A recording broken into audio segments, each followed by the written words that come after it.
provide solutions for the peace of our region, from Somalia to Ethiopia to DRC to South Sudan and the whole of this region.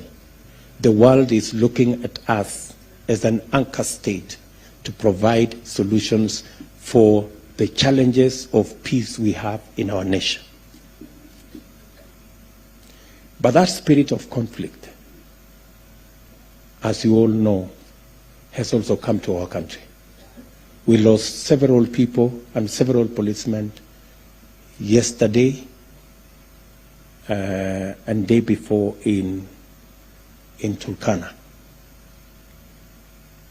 We are doing what we must do as a government to make sure that we see the last of these kind of things, so that our country can be peaceful, and so that Kenya can play its rightful place, being the anchor state in this region.